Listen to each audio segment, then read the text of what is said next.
Hi hello ನಮಸ್ತೆ friends. 4 ರಾಜ್ಯಗಳು, 1 ಕೇಂದ್ರಾಡಳಿತ ಪ್ರದೇಶ ಹಾಗೂ ಕರ್ನಾಟಕದ ಬೈ ಎಲೆಕ್ಷನ್ ಕ್ಷೇತ್ರಗಳ ಕೌಂಟಿಂಗ್ ಒಂದು ಕಡೆ ನಡೀತಾ ಇದೆ. ಆದರೆ ಇದಕ್ಕೂ 2 ದಿನಗಳ ಮುಂಚೆ ನಡೆದಿರೋ ಘಟನೆಯೊಂದು ನ್ಯಾಷನಲ್ ಲೆವೆಲ್ನಲ್ಲಿ ಸದ್ದು ಮಾಡ್ತಾ ಇದೆ. ಅದು ಚಿಕ್ಕಮಗಳೂರು ಜಿಲ್ಲೆಯ ಶೃಂಗೇರಿ ಕ್ಷೇತ್ರದ ರೀಕೌಂಟಿಂಗ್. ಮರು ಎಣಿಕೆಯಲ್ಲಿ ಹಾಲಿ ಕಾಂಗ್ರೆಸ್ ಶಾಸಕರಿಗೆ ಸೋಲಾಗಿದ್ದು ಬಿಜೆಪಿ ಅಭ್ಯರ್ಥಿ ಗೆದ್ದಿದ್ದಾರೆ. ಎಲೆಕ್ಷನ್ ನಡೆದು 3 ವರ್ಷಗಳ ಬಳಿಕ ಫಲಿತಾಂಶ ಉಲ್ಟಾ ಆಗಿರೋದು ಅಪರೂಪದ ಕೇಸ್ ಅನ್ನಿಸ್ಕೊಳ್ತಾ ಇದೆ.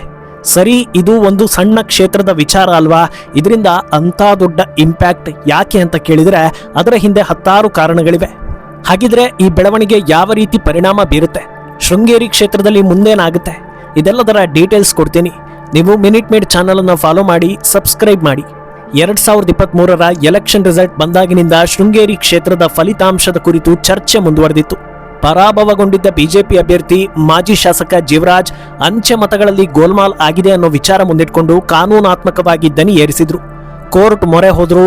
ಹೈಕೋರ್ಟ್ ಮಾತ್ರವಲ್ಲದೆ ಸುಪ್ರೀಂ ಕೋರ್ಟ್ ವರೆಗೂ ಈ ಪ್ರಕರಣ ಹೋಯಿತು. ರೀಕೌಂಟಿಂಗ್ಗೆ ಗ್ರೀನ್ ಸಿಗ್ನಲ್ ಸಿಕ್ಕ ಬೆನ್ನಲ್ಲೇ ಈಗ ಬಿಜೆಪಿ ಅಭ್ಯರ್ಥಿಗೆ ಗೆಲುವಾಗಿದೆ. ಇದು ರಾಹುಲ್ ಗಾಂಧಿ ಬುಡಕ್ಕೆ ಬಂದಂತಾಗಿದೆ.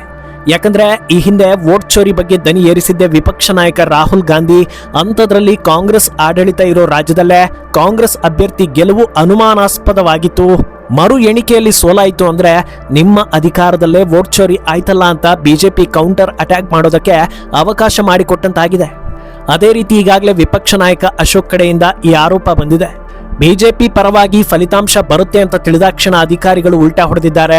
ಪ್ರತಿ ಬಾರಿ ಅಂಚೆ ಮತಗಳನ್ನ ಮೊದಲು ಎಣಿಸ್ತಾರೆ, ಬಳಿಕ ಮತಯಂತ್ರದಲ್ಲಿ ಮತಗಳನ್ನ ಎಣಿಸಲಾಗುತ್ತೆ.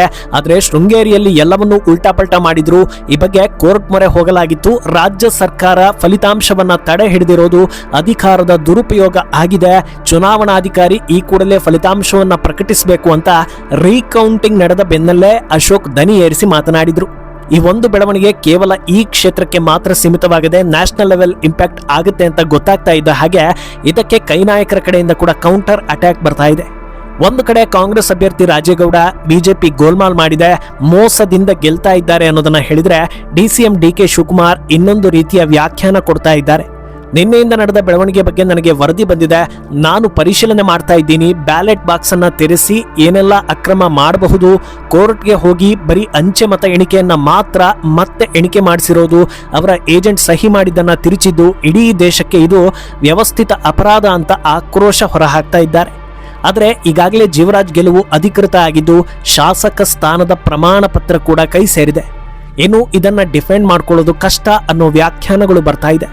ಯಾಕಂದ್ರೆ ಸಾಮಾನ್ಯವಾಗಿ ಚುನಾವಣೆಗಳಲ್ಲಿ ಸೋಲಾದಾಗ ಅಥವಾ ಕಳೆದ 2 ವರ್ಷಗಳಿಂದ ಕಾಂಗ್ರೆಸ್ ಎಲ್ಲೆಲ್ಲಿ ಸೋತಿದೆಯೋ ಆ ಎಲ್ಲಾ ಕಡೆಗಳಲ್ಲಿ ವೋಟ್ ಚೋರಿ ಆಗಿದೆ ಅನ್ನೋದನ್ನ ಖುದ್ದು ರಾಹುಲ್ ಗಾಂಧಿ ಹೇಳ್ತಾ ಇದ್ರು.